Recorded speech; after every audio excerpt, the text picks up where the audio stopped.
أعوذ بالله السميع العليم من الشيطان الرجيم. بسم الله الرحمن الرحيم. الحمد لله الذي هدانا لهذا وما كنا لنهتدي لولا أن هدانا الله. والصلاة والسلام على سيدنا محمد نور الهداية وعلى آله وصحبه نجوم الرشاد. رب اشرح لي صدري ويسر لي أمري واحلل عقدة من لساني يفقهوا قولي. رضيت بالله ربا وبالإسلام دينا وبمحمد النبي ورسولا وبالقرآن إماما وحكما. رب زدنا علما وارزقنا فهما. أما بعد فأقول حضرة المحترمين والمكرمين para alim, para sepuh semua yang saya hormati dan saya muliakan, wabil khusus kepada pimpinan Majelis Taklim Samsis Jumus, bila Bapak Mabrur yang saya cintai dan saya hormati serta saya muliakan, yang pada malam hari ini tidak hadir di tengah-tengah kita, tapi ya insya Allah tetap mendapatkan pahalanya hadir dalam majelis zikir majelis taklim ini. Sebab beliau sedang menjadi musafir, termasuk ya melakukan perjalanan jauh ya, khidmat kepada guru beliau, guru kita semua, yakni Habib Abdul Rahman. Saya meyakini tetap mendapatkan pahalanya hadir dalam majlis taklim ini, sebab ada hadis baginda Nabi Abu Muhammad sallallahu alaihi wasallam, "Idza maridal 'abdu aw safara kutiba lahu mithlu ma kana ya'malu muqiman aw shahidan." Ketika seorang hamba sakit atau sedang menjadi musafir, maka dia dicatat seperti biasa ia mengerjakan suatu amalan ketika sedang tidak bepergian dan sedang sehat. Biasanya kalau malam Jumat badan kita sehat, sedang tidak melakukan perjalanan untuk pulang kampung, biasanya kita ngumpul di sini bareng-bareng, zikiran, sholawatan, pengajian. Itu dasarnya. Insya Allah, misalkan Jumat depan pulang kampung, insya Allah tetap mendapatkan pahalanya ngaji. Karena kalau tidak berhalangan pulang kampung atau sakit, biasanya ngaji. Itu dasarnya. Selanjutnya yang saya hormati orang tua kami, Bapak Rustam, Bapak Mundasir, Bapak Sobirin, Bapak Mito, Bapak Abdul Rahman, serta Bapak Toto, semua yang saya hormati dan saya muliakan. Rekan-rekan semuanya seijil, senasib, seperjuangan yang saya cintai dan saya muliakan, rahimakumullah. Mari kita sama-sama baca hamdalah, alhamdulillah, rabbil alamin, sebagai ungkapan dan syukur kita kehadirat Allah Subhanahu wa taala yang telah memberikan nikmat hidup yang begitu besar dan begitu banyak kepada kita sekalian. Di antara nikmat hidup yang masih dapat kita rasakan bersama sampai di malam hari ini, alhamdulillah kita masih istiqomah menjadi muhibbin, menjadi pecintanya para ulama, menjadi pecintanya para dzurriyyah Rasulullah sallallahu alaihi wasallam, atau yang sering disebut dengan panggilan Habib.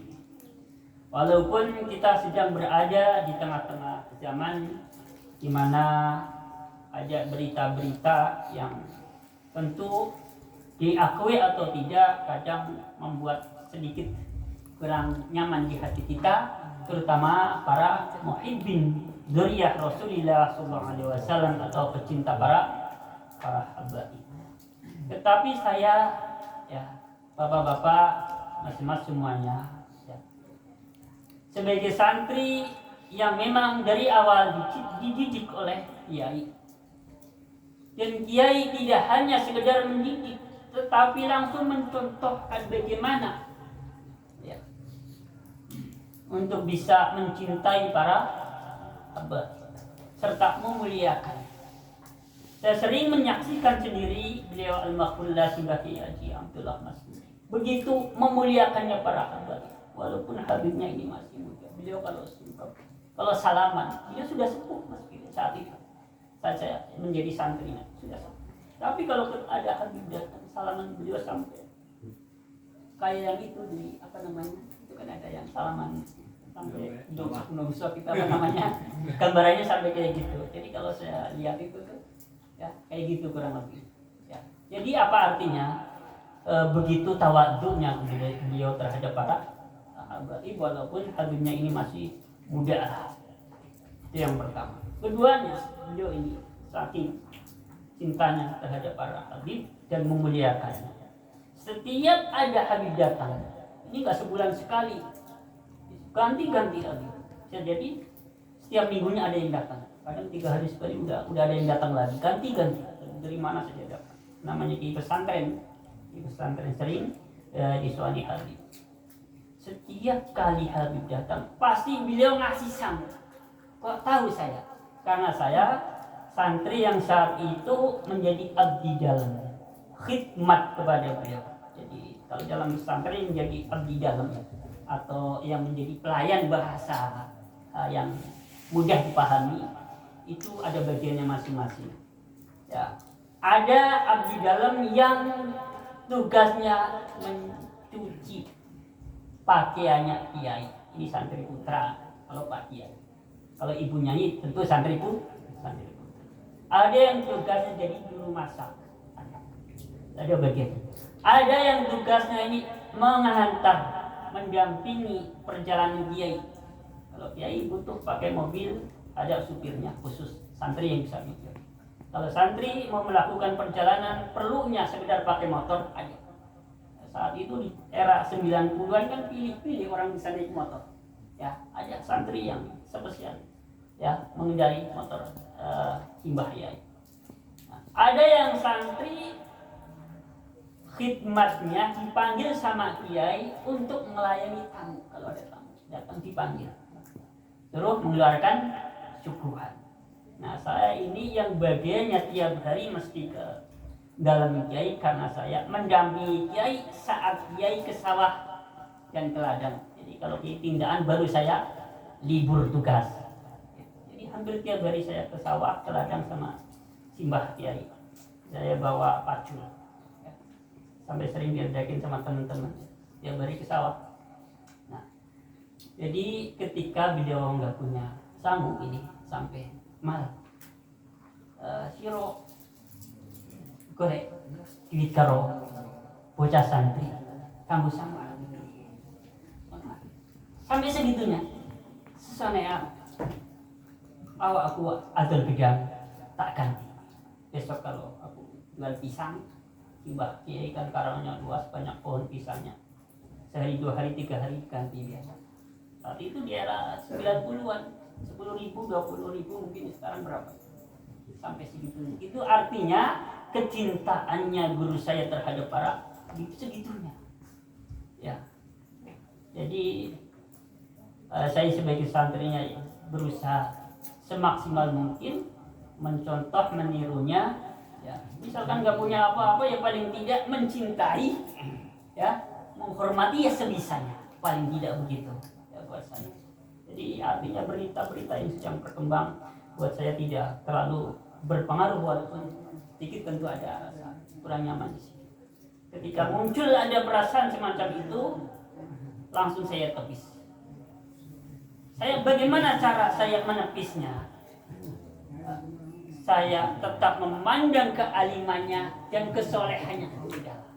Jadi seandainya misalkan kajian ilmiah yang dilakukan oleh kiai itu benar umpamanya, ya. Jadi nasabnya para habib yang di Indonesia ini ternyata terus menyambung sampai Rasulullah umpamanya, pun tetap saya mencintai dari sisi mana? Dari sisi kesolehannya dan kealimannya. Sudah beres, nggak ada masalah. Kayak gitu caranya Mas Kirim. Jadi artinya tidak mengurangi kecintaan saya, kita semua dengan para habib. Selanjutnya salawat serta salam semoga tersanjungkan pada baginda Nabi Muhammad sallallahu alaihi wasallam. Ini pimpinan majelis taklim kita sedang khidmat kepada guru kita ya, guru besar kita yakni Habib Abdur Rahman bin Abbas Al-Idrus. Ya semoga dengan berkahnya berkhidmat kepada beliau bisa mendapatkan keberkahan ilmu. Sebab dikatakan oleh orang ulama, tabatul ilmi bil mudzakar wa barakatuhu bil khidmat wa manfaatuhu biridha asy-syekh. Jadi tumbuh berkembangnya suatu ilmu pengetahuan itu dengan cara muzakarah, terus belajar. Maka ilmu pengetahuan itu akan berkembang. Yang tadinya belum tahu jadi tahu. Yang tadinya masih belum lancar jadi lancar. Terus belajar. Nah, berkahnya ilmu itu dengan apa? Berkahnya ilmu dengan cara khidmat, melayani, membantu gurunya. Sedangkan manfaatnya ilmu itu dengan sebab berkahnya, ridhonya seorang guru.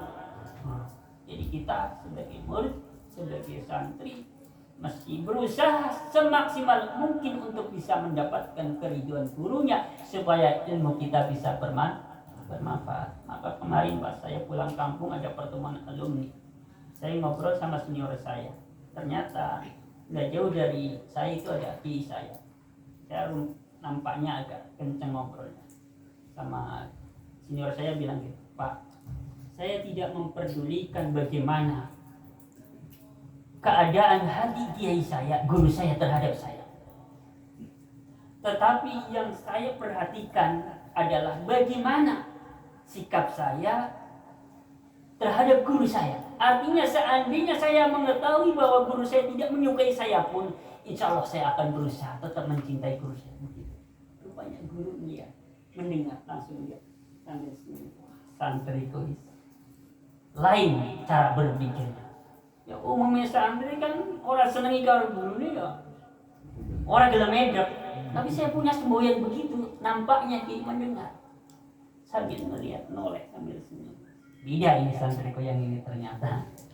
Ya, jadi kiai itu akan bangga dan merasa senang apabila mendengar melihat santrinya itu bisa berkembang pemikirannya. Makanya ketika saya ditanya, "Mal, cok, guru mau kayak Gus Bahwa, ini nate promo, kadang nggak promo, kadang apa, tapi sedikit buat. Kenapa? Karena kalau melihatnya Gus Bahwa itu pemikirannya sangat maju, beliau memiliki kecerdasan di atas rata-rata. Sementara kalau santri biasa-biasa, takutnya kalau gagal paham, ini mesem, nggak ngasih komentar apa-apa. Itu cara berpikir saya. Jadi di hadapan guru pun saya berani mengungkapkan sesuatu ketika diminta untuk komen atau kita tanya. Itu pengunak-unakku kayak gitu. Ya saya sampaikan. Jadi sangat-sangat maju pemikiran beliau, maka saya tidak berani mengikuti. Jadi untuk urusan fikih saya tetap mengikuti kitab-kitab yang saya punya dan saya miliki. Begitu masalah ya.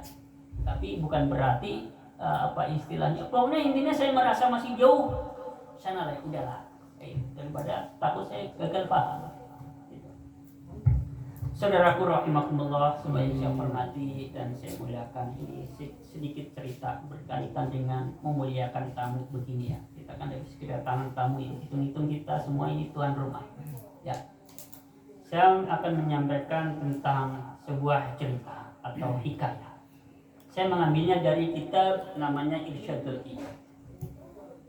Di situ diriwayatkan atau diceritakan oleh Said Ar-Rafi bila mendengar dari gurunya Syekh Albir bin Malik. Beliau pernah mendengar suatu berita yang sedang berkembang di tengah-tengah masyarakat. Kalau bahasa sekarang beritanya sedang viral sekali. Berita tentang apa? Berita tentang karomah tentang seorang wanita sholihah. Di zaman itu ada seorang wanita sholihah yang memiliki karomah.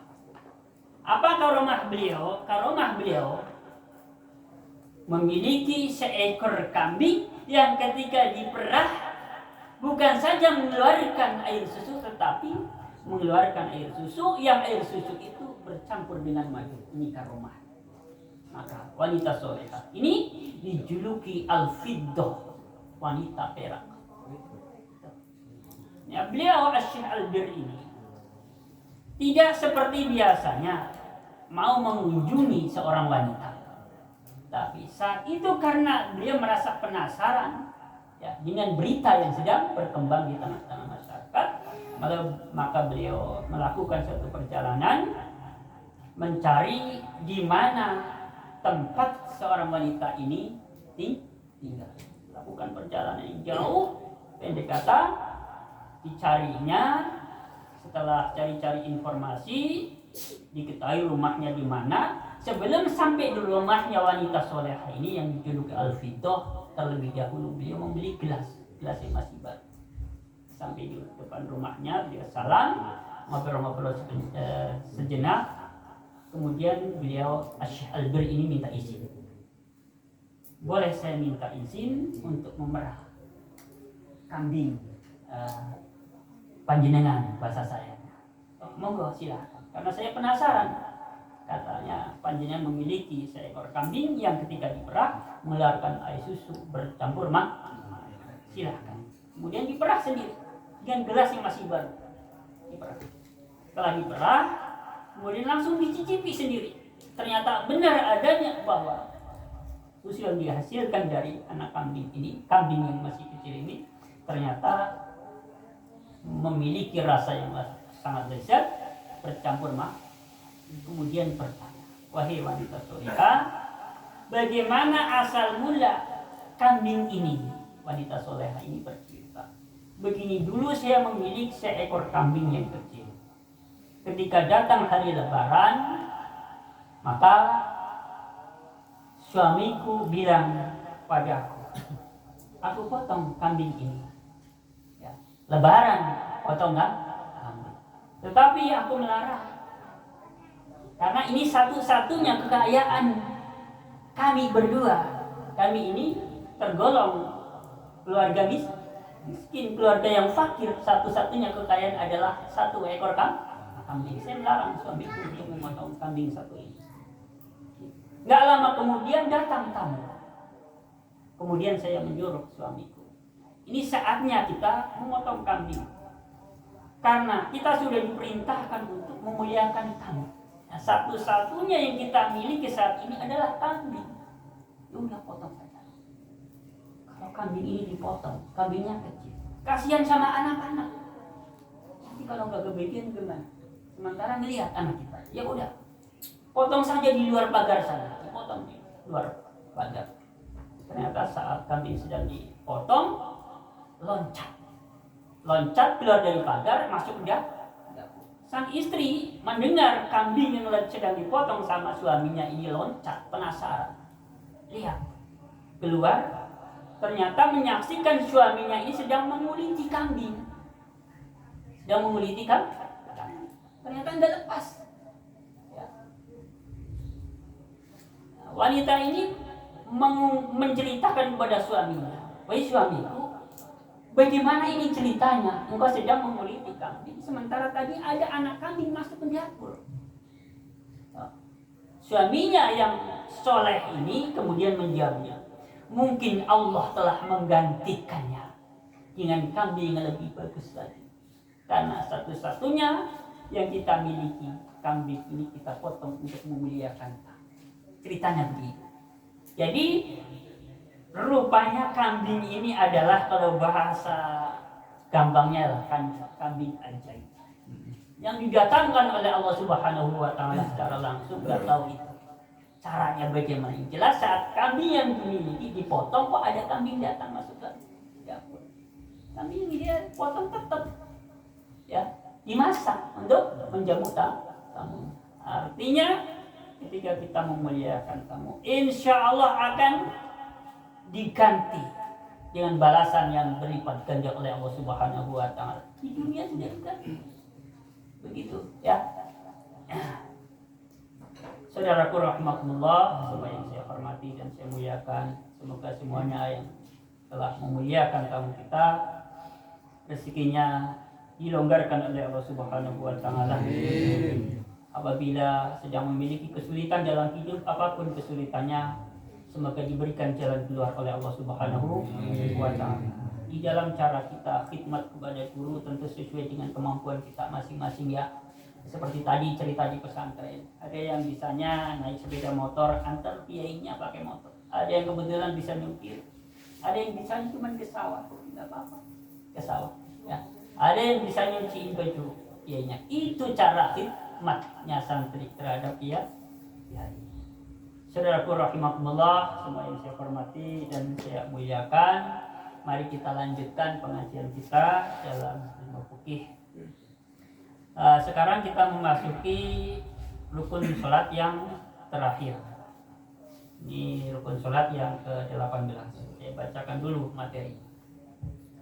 Bismillahirrahmanirrahim. Wasamina asyara tartibul arkani hatta bainat tasyahudil akhiri wassalati ala nabi sallallahu alaihi wasallam. Rukun salat yang ke-18 atau yang terakhir dalam kitab ini adalah mengurut-urutkan beberapa rukun. Jadi salah satu rukun salat adalah berurutan. Sampai-sampai di dalam permasalahan antara tasyahud akhir dan membaca salawat terhadap Nabi pun harus berurutan. Tidak boleh baca salawat dulu baru tasyahud. Misalkan contohnya ini yang enggak berurutan. Allahumma shalli ala sayyidina Muhammad wa ala ali sayyidina Muhammad kama shallaita ala sayyidina Ibrahim wa ala ali sayyidina Ibrahim sampai rampung. Ya, sampai fil alamin innaka hamidum majid. Kemudian baru at-tahiyatul mubarakatus salawatut thayyibatu lillah. Assalamu alayka ayyuhan nabiyyu wa rahmatullahi wa barakatuh.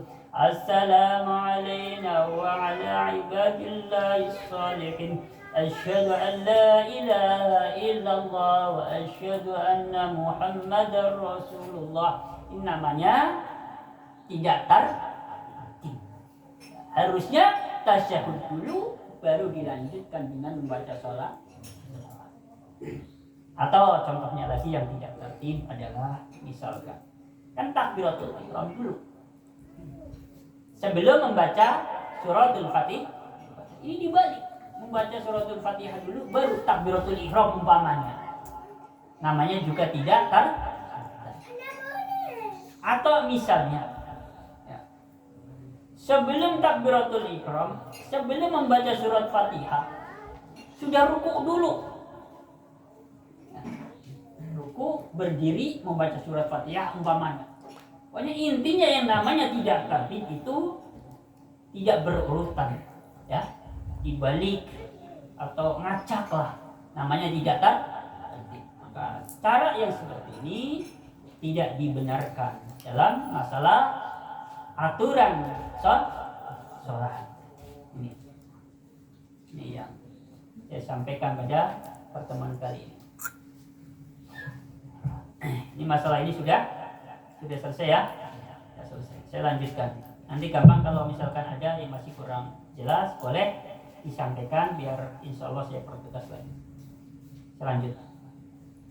Bismillahirrahmanirrahim. Memasuki pembahasan berikutnya adalah kesunahan sebelum memasuki sholat atau sebelum mengerjakan sholat. Was-sholatu sunanuha qabla dukhuli fiha syai'ani al-adzan wal iqamah. Jadi sebelum mengerjakan sholat maka ada dua hal yang disunahkan.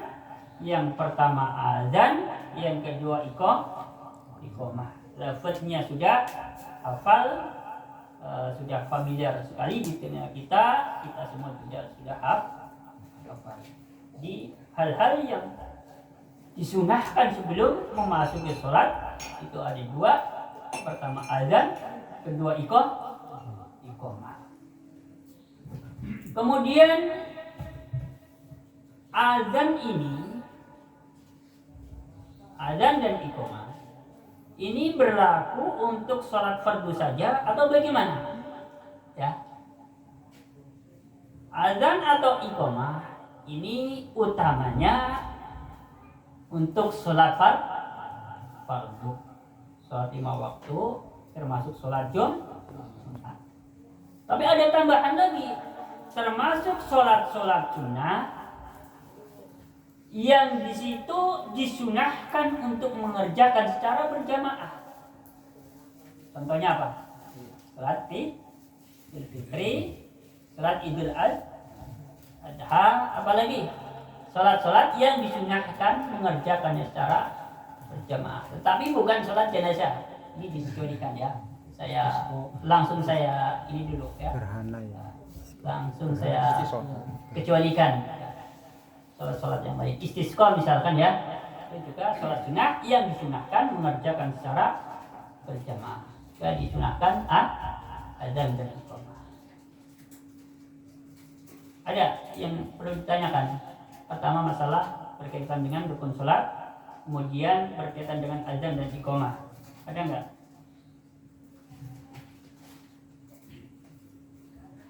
Silakan. Kalau enggak ada saya lanjut.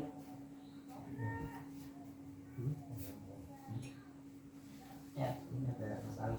Iya, iya. Gimana?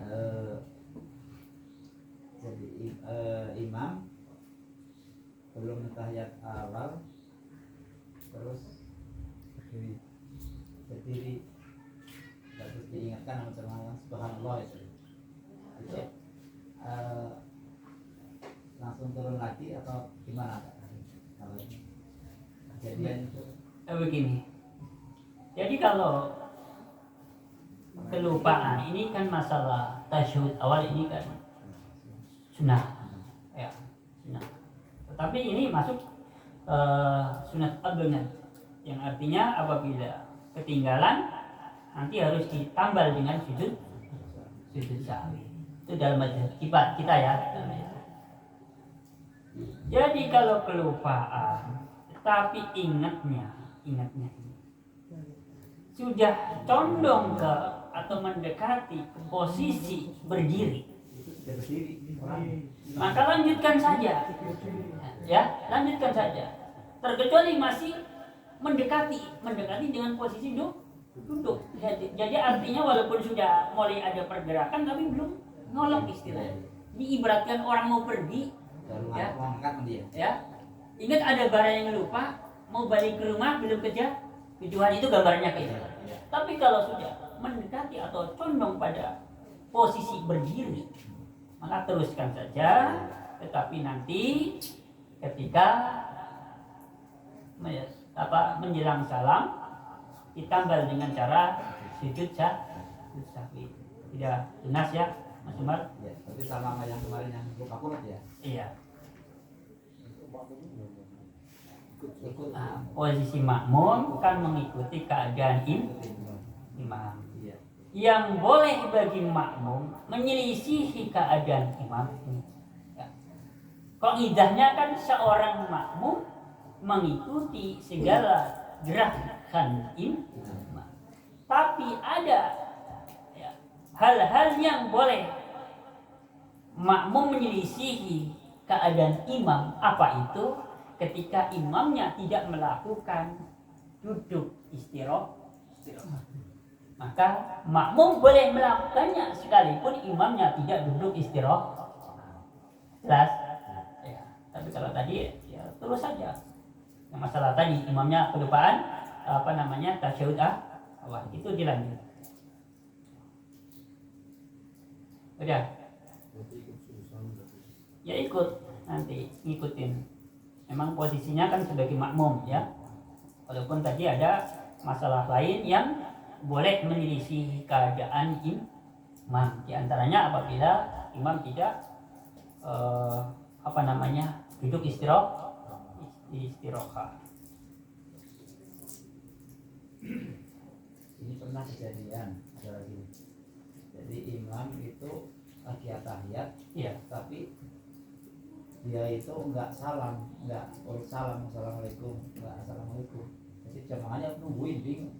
Dan setelah ditunggu malah imamnya mungkin salam sendiri kali ya, salam sendiri, enggak dengaran, enggak didengarkan, baca istighfar diri dan itu akhirnya itu agak ramai. Ya artinya ini itu. Ya artinya karena salamnya imam ini mungkin enggak keras sehingga makmumnya enggak dengar. Ini mungkin masalahnya kayak gitu ya. Masalahnya gitu. tapi khususnya mungkin jemaahnya, makmumnya, sehingga makmumnya nggak imamnya nggak kencang bacanya, ya. Sendiri Iya. Terus itu kan Ya nanti kalau sendiri kan buat makmumnya yang menyadari bahwa imamnya sudah salah, ya tinggal salam saja. Itu. Masalah jedanya itu nggak masalah. Jedanya yang istilahnya jarak antara salamnya imam dengan salamnya makmum itu nggak masalah. Mungkin yang menjadikan masalah di sini adalah ketika di sini sudah banyak sekali keraguan, udah runyak banget ke sini aja kebingungan. Mungkin kan ini keadaan yang iya. nggak biasa. Ini mungkin yang membatalkan posisi ininya, Sampai rame hasilnya. posisi istrinya bingung gitu. Oh gimana nya. Mungkin ini. Jadi kan kita nunggu. Iya. Saya makmum nih. Nungguin imamnya buka salam udah gitu udah pada nungguin lama. Imamnya wiridan. yang belakang imam juga berarti Oh enggak dengar sih belakangnya rame akhirnya. nggak ngelihat imam itu Enggak itu juga ya. Jadi intinya begini. Tadi masalah jarak, Iya enggak. masalah jarak ya, antara salamnya imam dengan makmum itu tidak jadi masalah. Ya. Ini perlu diulang apa akhirnya kayak nggak diulangi lagi. Ya gini aja ditafsir. Bagi makmum yang tahu, ya kalau imamnya sudah salah, tinggal salam. Salam ya. Ini kan namanya tahu. Iya. Tapi tentu bagi sebagian makmum yang pada kebingungan, ini yang mungkin sudah terlalu banyak Panik. kekacauan di dalam hatinya, dalam pikirnya mungkin ini Iya. yang jadi permasalahan. Otomatis udah kacau dalam sholatnya dia. Nah ini paling ya otomatis juga bingung mau salam atau gimana ya. Iya. Nah, itu. Nungguin. Tapi bagi makmum yang tahu terus ya udah salam saja, ya udah beres gitu. Iya. Karena dia nggak tahu solusinya tadi. Yang makmum itu kan nggak tahu. Mungkin rambung saja gitu. Iya. Nggak salah nggak apa. Kan bisa jadi kayak gitu karena namanya bingung. Mungkin bisa jadi ada semacam kayak orang panik atau gimana karena ini nggak biasanya. Ya. Itu sebagian ada yang ikut sholat lagi. Pak kalau benar-benar lupa beneran gitu, kalau misalkan terjadi nih, Lupa gimana? ya lupa salam beneran itu si imam, maksudnya bukan ya kita lalu yang nggak mungkin kan sejadi itu. Ya kalau berbicara memang ini kan masalah salam kan ini bagian dari rukun sholat yang tidak boleh ditinggal. Biasa sendirian kali jadi lupa. Ya sudah kalau memang nggak salam ya batal. Kali biasa sendirian kan. Udah ceritanya udah tua tuh. Jadi imamnya itu udah tua, udah sepuh. Akhirnya terus itu memang di papa gitu. Maksudnya terus sholat lagi terus akhirnya. Jadi ada yang ikut sholat lagi, Ya, ada yang enggak. Ya sebenarnya ini karena Ada yang enggak ikut langsung pulang dia. iya karena pada bingung kan akhirnya Sebagian ya sholat lah. Depan masjid depan kerjaan. Ya sudah ya ini maksudnya permasalahannya udah jelas solusinya bagaimana. Iya. Lanjut permasalahan yang lain kalau memang ada. dalam sholat makmum berdua, Makmum berdua. ya imam sama makmum berdua. Oh iya. Kadang-kadang saya suka meragukan itu harus merapat apa gimana gitu. Posisinya. Sedikit. Ya kalau hanya berdua ya mendekat ke ini posisinya di sebelah kanan tapi jangan sampai lurus kurang lebih ini namanya satu jengkal ya, satu kaki ini namanya satu kaki ini. Kalau jejeran ini ya, belum sampai membatalkan sholat dalam mazhab kita, membatalkan tidak, tetapi tidak mendapatkan fadilahnya sholat jamaah. Kalau seandainya posisinya benar-benar lurus nih antara makmum dan imam dalam mazhab kita ya, ini bicara mazhab kita, maka membatalkan sholat itu tidak, tetapi tidak mendapatkan fadilahnya jamaah. Kayak gitu. Terus jadi ukuran apa? Jadi ukuran ya antara maju mundurnya tentu ininya bagian belakang namanya apa? Tumit ya gitu. Ini bukan bagian depan, bukan dari jari-jarinya. Orang kan nggak sama panjangnya ini, ya, telapakannya, ya. Jadi yang buat ukuran bagian belakangnya, ya, tumitnya, yang dilurusin, ya, bukan bahas tentang bagian depannya dari jari, ya sama, ya. Kalau makmumnya dia jauh gimana? Maksudnya jauh itu kayak orang kita jamaah rame itu namanya. Itu pasti dapat pahala jamaah atau gimana? Nah, tapi cuma berdua, Tapi agak masih jauh, maksudnya masih kayak sholat biasa. jauhnya jauh satu sajadah. Iya maksudnya kurang lebih. Maksudnya jauhnya ini jauh standar gini. Iya standar, iya gitu standar kayak gitu. Oh ya. Maksudnya itu gimana? Ini nanti ya, insya Allah untuk pertemuan yang akan mendatang untuk detailnya. Nanti saya baca lagi dalam kitab Fatwa Ar-Romli insya Allah. Buat PR itu ya, Iya. biar jangan keburu-buru. Ada lagi? Kalau makmum ke makmum, ibaratnya ada 2 orang ketinggalan lah, 2 rakaat misalnya gitu kan. Nah terus yang satunya lagi mundur sedikit ke belakang gitu, jadi ya jadi makmum yang satunya. Tapi ini sudah selesai jadi makmum kan? Dia belum selesai. Sudah samaan. Semuanya udah selesai. Ya. Ini lagi gitu. Jadi artinya gini, kita di sini sholat berjamaah. Iya. Nah, pertama kan sholat berjamaah rame-rame kan. Kita ada satu orang yang ketinggalan misalkan. 2 orang. Ya. 2 orang. Ya. Ketinggalan. Ya. Nah pas berdiri lagi itu yang satunya mundur dikit gitu. Ya.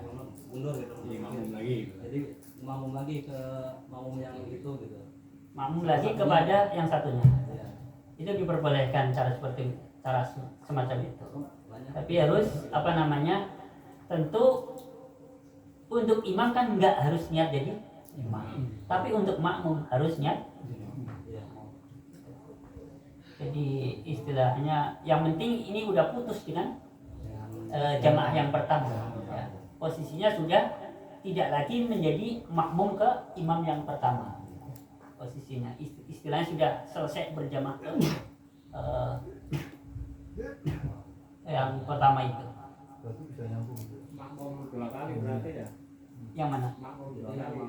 satunya kan dari Iya, iya yang ini. Itu biasa begitu. Iya makmum 2 kali. Ya, pertama kan nama yang imam yang asli. Pertama. Iya. Ya. Terus nyambung yang Karena kalau nggak nyambung nanti jatuhnya kan munfarid, ya kan? Nafsi-nafsi sudah sendiri-sendiri. Sendiri-sendiri.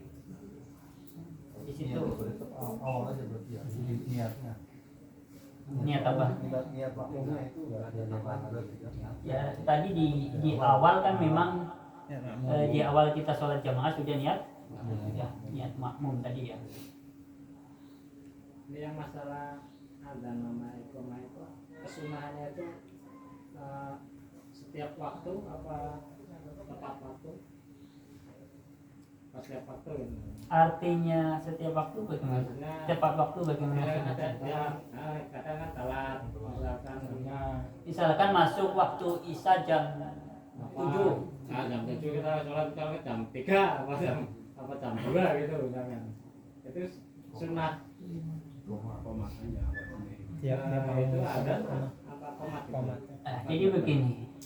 Jadi maksud tujuan diadakan azan itu kan untuk memberitahu kepada orang-orang, kepada jamaah bahwa telah masuk waktu sholat. Itu yang pertama. Itu yang pertama ya. Nah, di sini masalah di sini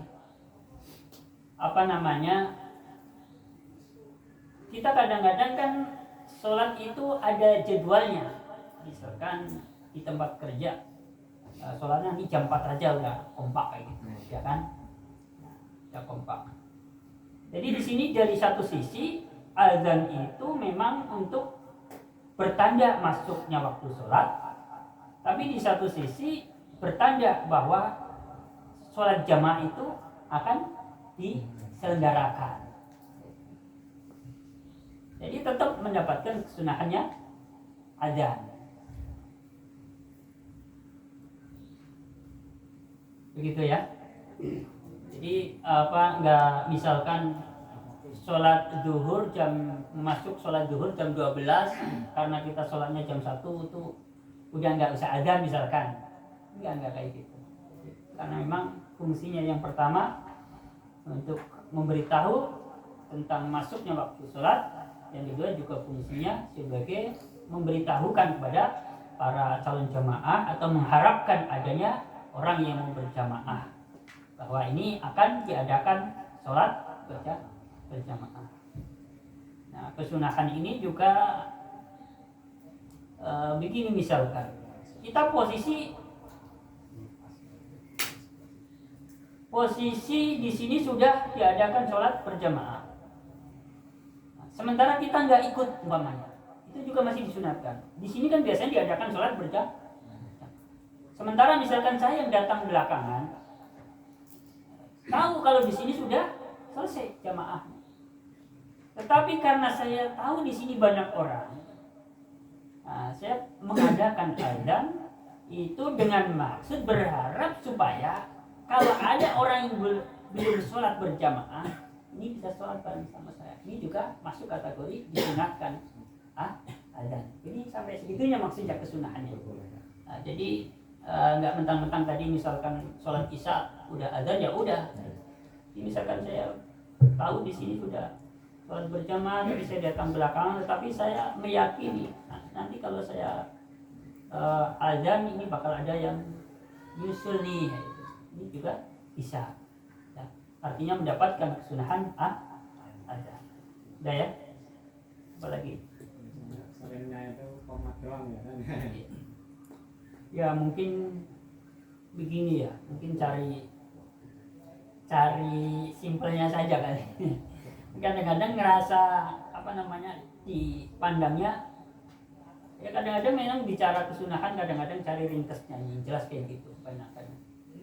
Dari suka komatanya sih biasanya. Dari Kalau sendiri kan. Ya ngomong ke jamaah juga. Kalau saya kalau sendiri biasanya komat aja langsung.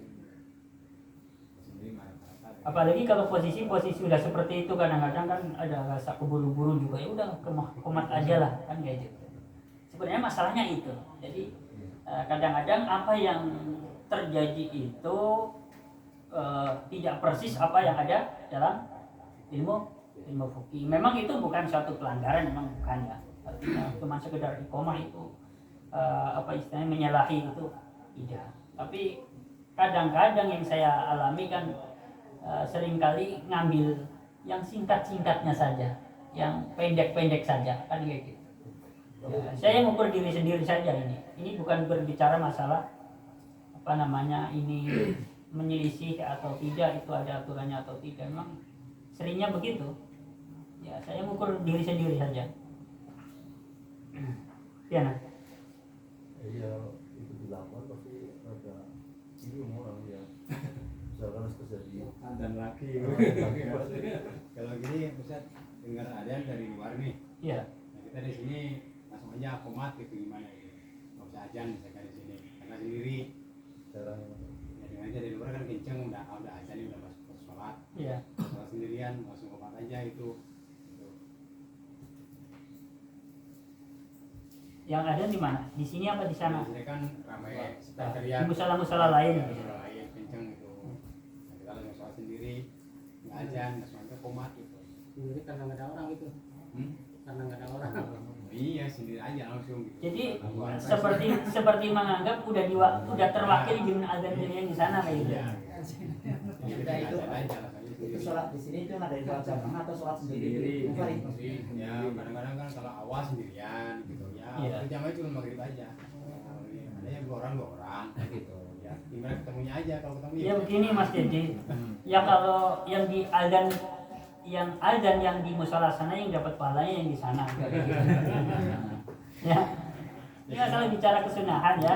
Artinya seandainya kita nggak adzan juga tidak membatalkan sholat kita. Ini lagi bicara kesunahan. Cuma lebih bagus Ya. dulu lah. Ya. Yang tentu seringkali ya saya mengukur diri saya sendiri, memang kalau udah bicara kesunahan itu sering banget ya masih belum sempurna lah, masih sering cari yang simpelnya saja. Tapi masalah aturan ya saya berbicara aturan. Fikihnya seperti itu, artinya tidak mentang-mentang apa yang saya lakukan singkat terusan nggak saya sampaikan, namanya saya nggak amanah. Jadi saya menyampaikan sesuatu bukan berdasarkan apa yang saya kerjakan, tapi apa yang saya ketahui melalui guru atau melalui kitab-kitab fikih yang saya baca. Walaupun itu istilahnya nggak saya praktikkan, ya. Jadi ukurannya bukan saya. Kalau ukuran saya nanti jatuhnya karena nafsu saya menyampaikannya, ya. Ini barangkali ya yang saya sampaikan. Ya, ada 40 menit lah ya. 45. Semoga bermanfaat buat kita semua. Walaupun ya sedikit ada manfaatnya buat kita semua. Kurang lebihnya dari saya mohon dibukakan pintu maaf yang seluas-luasnya apabila ada tutur kata saya yang kurang sopan, kurang berkenan di hati saudara-saudaraku. Akhirul qali wa taufiq hidayah wa assalamualaikum warahmatullahi wabarakatuh.